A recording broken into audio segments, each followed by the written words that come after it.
Magandang umaga sa inyong lahat. So ngayong umaga ay ituturo ko po sa inyo kung ilang oras pa talaga yung charging time ng ganitong brand na e-bike na Hatasu. So sa pag-on dito, diyan mo makikita kung ilang level na yung inyong e-bike. So yun yung bar niya. Pag full charge, yun yung 5 bars.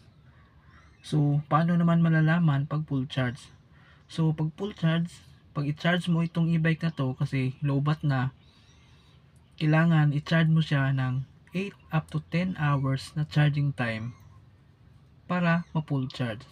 Pero pag umabot ka na ng 8 hours or 10 hours pero naka-red pa rin yung indicator ng yung charger, talagang kailangan mo munang tanggalin yan. I-unplug mo muna, tapos ibalik mo sa pag-charge sa loob ng 10 to 20 minutes para yung pag-red niya nung ibalik mo after 10 to 20 minutes ay magiging green yung kulay na yung kanyang blink. So importante na maging kulay green, yun yung full charge. So yan yung dito naman makikita pag lubat na 1 bar na talaga yung nakalagay, tapos may magbi-blink dito na parang kailangan mo nang i-charge, yun yung lobat. Pero kung sakaling mabawasan mo na to, yung nabawasan ng 1 bar, tapos gusto mong i-charge, yung charging time niyan nasa 1 to 2 hours lang dapat mo i-charge. Pero tandaan, bago mo i-charge pag galing ka sa biyahe, ay pahinga mo muna ng 30 minutes nang sa ganon mas lalo pang tatagal yung lifespan ng yung battery. So pag nabawasan ng 1 bar, so ibig sabihin 4 bars na lang yung natira, ang charging time niyan is 1 to 2 hours lang. Pag naging 3 bars na lang, kailangan mo na i-charge ng 3 to 4 hours na. Pag nabawasan na talaga, 2 bars na lang yung natira, dapat is 5 to 6 hours yung kanyang charging time. Pag talagang bawas na yung bars niya. So pag 3 bars na natira, 1 bar na lang, pag 1 bar na lang, kailangan mo i-charge ng 7 to 8 hours. Yun yung charging time na standard sa ganitong brand na Hatasu. So napaka-importante na sundin yung charging time kasi pag hindi mo masunod yung charging time, ma-overcharge yun.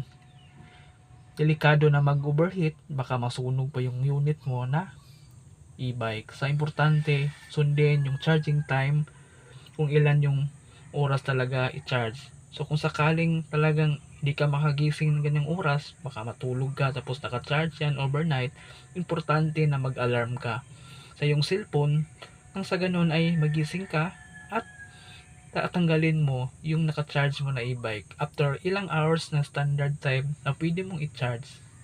So tandaan, ang charging time is 8 to 10 hours pag lowbat na talaga. Yun yung pinaka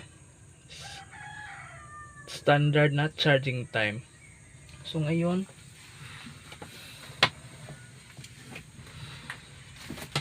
kita ko sa inyo yung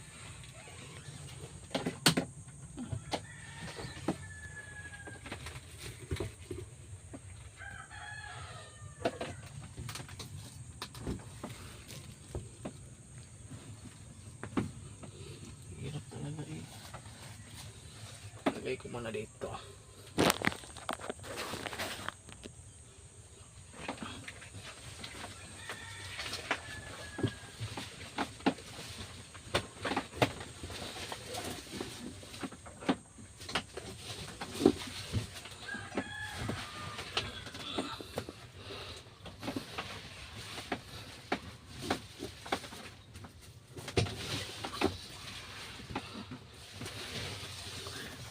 So dito ko nilagay ang charger. So ang tanong dito, paano ba i-charge? So ganito lang gagawin mo pag mag-charge ka.